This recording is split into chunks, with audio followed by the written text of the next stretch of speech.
हरे कृष्णा। तो आज का हमारा विषय है कि किस किस व्यक्ति का विनाश होता है। ऐसे कौन कौन से लोग हैं जिनका विनाश निश्चित है।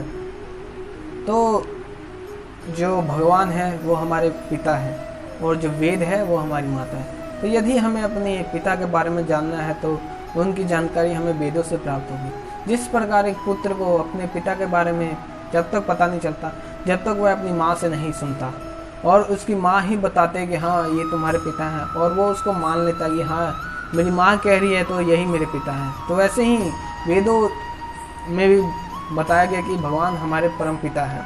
तो हमें वेदों के द्वारा ही पता चलता है क्योंकि वेद हमारी माता है। तो ऐसे लोग जो वेदों से द्वेष करते हैं वह उनका गरिमा, यश और जीवन की सुख शांति सब नष्ट हो जाती है जो वेदों से द्वेष करते हैं। और भगवान कहते हैं कि जो गायों से भी द्वेष करते हैं वो भी तुरंत नष्ट हो जाते हैं। क्योंकि गायों से प्रेम करना चाहिए, द्वेष नहीं। क्योंकि गाय माता की सेवा करना तो 10वीं भक्ति कहलाती है।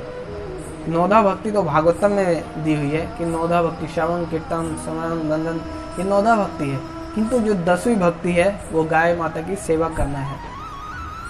तो गाय सेवा से अन्य भक्ति की सारी जो हमारे अपूर्ण रहते हैं, जैसे हम लोग जप करते हैं तो जप करते हुए भी हम लोग का ध्यान इधर उधर रहता है।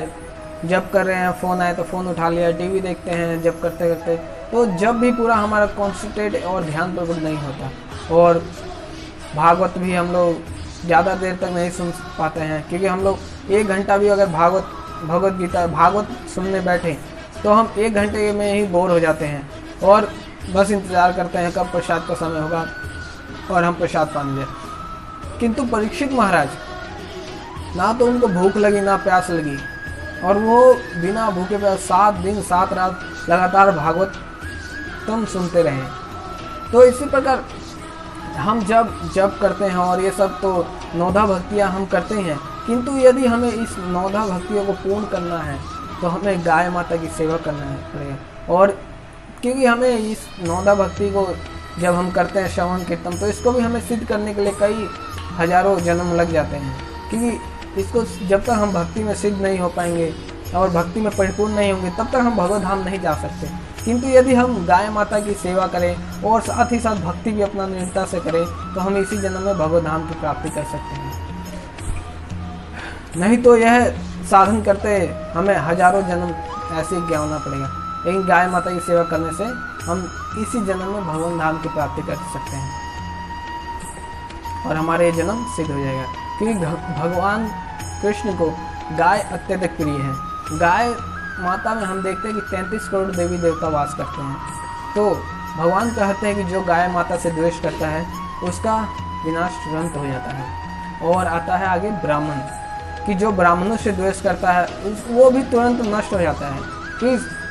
कि ब्राह्मणों से द्वेष नहीं करना चाहिए। और आगे आता है साधु, साधुओं का अपराध नहीं करना चाहिए। हमारे जीवन में कैसे भी किसी परिस्थिति में यदि साधु से अपराध हो तो हमें तुरंत उससे क्षमा मांग लेना चाहिए, नहीं तो उसका दुष्परिणाम हमें बहुत भुगतना पड़ सकता है। क्योंकि जो साधु है वो भगवान को अत्यंत प्रिय है। क्योंकि भगवान कहते हैं जब दुर्वासा मुनि ने अम्बरीश महाराज के प्रति अपराध किया था तो भगवान ने दुर्वासा मुनि को बताया कि हे दुर्वासा, ये जो साधु है ये मेरे हृदय हैं और मैं इनके हृदय में वास करता हूँ। कि साधु से मैं अत्यधिक प्रेम करता हूँ, तो इसलिए हमें साधुओं का भी अपराध नहीं करना चाहिए। तो हम देखते हैं कि यदि हस्तिनापुर सुरक्षित था, किंतु उस समय अगर दुर्योधन को भी कोई हरा नहीं सकता था और दुर्योधन भी कभी हारता नहीं, किंतु उसने किया क्या?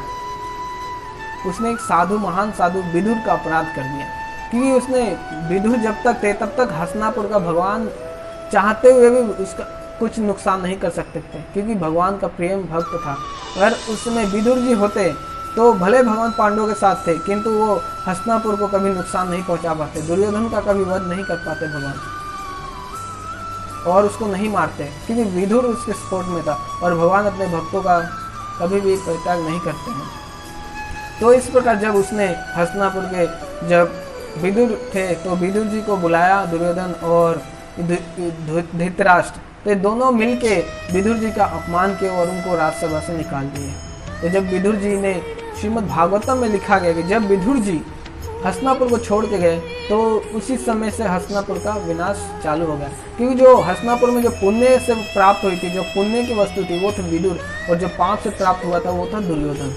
तो इसी प्रसंग में रामायण में भी एक प्रसंग आता है, रामायण में भी बताया गया है कि जब रावण बहुत ही विद्वान था और भगवान राम उसको नहीं मार पाते, क्योंकि भगवान राम को पता ही नहीं था कि रावण का वध कैसे हुआ, किंतु उसने विभीषण का अपराध किया, क्योंकि विभीषण एक साधु थे और विभीषण का अपराध करके उनको लंका से बाहर निकाल दिया, जिस कारण उसने अपनी मृत्यु का आमंत्रण दिया।